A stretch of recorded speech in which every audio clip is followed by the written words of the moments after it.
భారతీయ జనతా యువ మోర్చా విజయనగరం జిల్లా పర్యటనకు రావడం జరిగింది. ముఖ్యంగా ఈ యొక్క జిల్లా పర్యటనలు ఆంధ్రప్రదేశ్లో ఉన్నటువంటి అన్ని జిల్లాల్లో జిల్లా పర్యటనలు భారతీయ జనతా యువ మోర్చా యువ సారథ్యం పేరు మీద ఈ కార్యక్రమం చేపట్టబోతున్నాం. ముఖ్యంగా 12 సంవత్సరాల్లో భారతీయ జనతా పార్టీ అధికారంలోకి వచ్చిన తర్వాత 12 సంవత్సరాలు పూర్తి చేసుకున్న సందర్భంగా ఈ 12 సంవత్సరాల్లో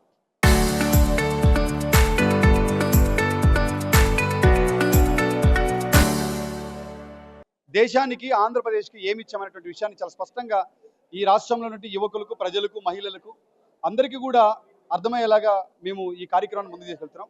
ముఖ్యంగా ఆంధ్రప్రదేశ్లో ఈ 12 సంవత్సరాల కాలంలో అనేక రకాల గ్రాంట్ల విషయంలో అనేక రకాల ఆర్థిక సంబంధించినటువంటి విషయాల్లో మేము ఈ రాష్ట్రానికి ఇవ్వడం జరిగింది.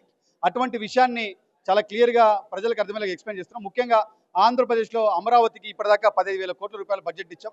పోలవరంకి 17,000 కోట్లు ఇచ్చాం.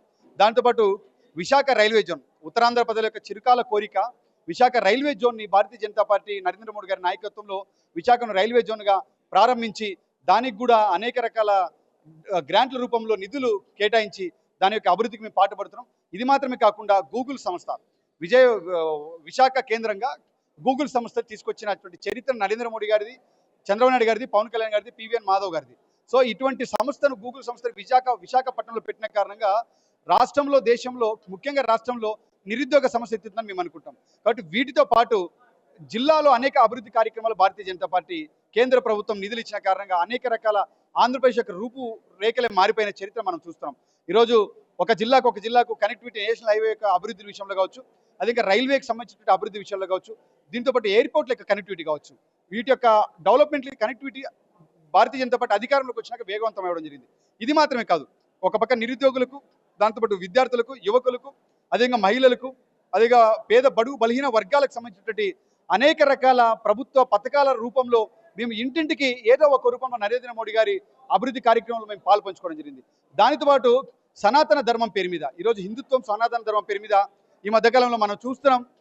ఆంధ్రప్రదేశ్లో జరుగుతున్నటువంటి కొన్ని పరిణామాలు ఏవైతున్నాయో యువతను గందరగోళం సృష్టించే పరిణామాలు. ఈరోజు ఒక పక్క పవన్ కళ్యాణ్ గారు జనసేన పార్టీని కూటమిలో ఉంటూ జనసేన పార్టీని ముందుకు తీసుకెళ్తూ కూటమిని ముందుకెళ్తూ అభివృద్ధి సంక్షేమానికి సంబంధించిన విషయాల్లో పాల్గొంటుంటే కేవలం ఆయన మీద బురద జల్లడమే, విషం చిమ్మడమే పనిగా పెట్టుకున్నటువంటి ప్రశ్న అనేటువంటి ఒక యూట్యూబ్ ఛానల్ ఏదైతుందో, ఒక రావణ్ అనేటువంటి ఒక వెధవ ఎవరైతే ఉన్నారో యువతకు ఏం మెసేజ్ ఇస్తున్నారు, ఆయన యువతకు ఏ రకం మెసేజ్ ఇస్తున్నాడు, మాట్లాడేటువంటి విషయాలు, ఒక వేదిక పైన గౌరవ ఉప ముఖ్యమంత్రి ఈ రాష్ట్రానికి పవన్ కళ్యాణ్ గారు, అటువంటి వ్యక్తిని పట్టుకొని నానా బూతులు తిడుతూ, ఈయన యంగ్స్టర్, ఈయన కూడా కష్టపడి నిరుద్యోగాన్ని చూసి అనేక రకాల కష్ట నష్టాలు చూసి ఇక్కడికి వచ్చాడు. సో అటువంటి వ్యక్తిని పట్టుకొని ఒక రాజకీయ పార్టీ పెట్టి ఈరోజు అనేక రంగాలలో కూడా దూసుకెళ్తున్న పవన్ కళ్యాణ్ గారిని అభివృద్ధి విషయంలో కావచ్చు, ఇంకో రకం విషయంలో కూడా దూసుకెళ్తున్న వ్యక్తిని అనేక రకాల దూషణలతో దూషించాడు. కాబట్టి రావణ్ అనేటువంటి ఒక వెధవ, ఆ వెధవను ఖచ్చితంగా ఈ రాష్ట్ర ప్రభుత్వం గౌరవ ఉప ముఖ్యమంత్రి పైన చేసేటువంటి ఆరోపణలు ఖచ్చితంగా చర్య తీసుకోవాల్సిన అవసరం ఉంది. భారతీయ జనతా యువ మోర్చా కూడా ఖచ్చితంగా దాన్ని ఖండిస్తున్నాం. ఎందుకంటే ఆ స్టేజ్లో ఆ వ్యక్తి పైన మాట్లాడడం భాష అనేది కరెక్ట్గా ఉంటుంది.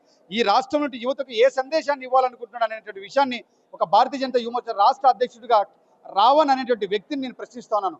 కాబట్టి నువ్వు బూతులు తిడితేనో, కన్నద్దాలు పెట్టుకొని చాలా స్టైలిష్గా మాట్లాడితేనో నువ్వు హైలైట్ అయిపోతావు అనుకుంటే అనేక రకాల వేదికల మీద నువ్వు మాట్లాడు, కానీ ఒక గౌరవపదమైన హోదాలో ఉన్నటువంటి వ్యక్తి పైన మనం మాట్లాడే భాష, మన వ్యవహార తీరు ఈ సమాజం గమనిస్తుంది, రాష్ట్రంలో యువకులు గమనిస్తారు.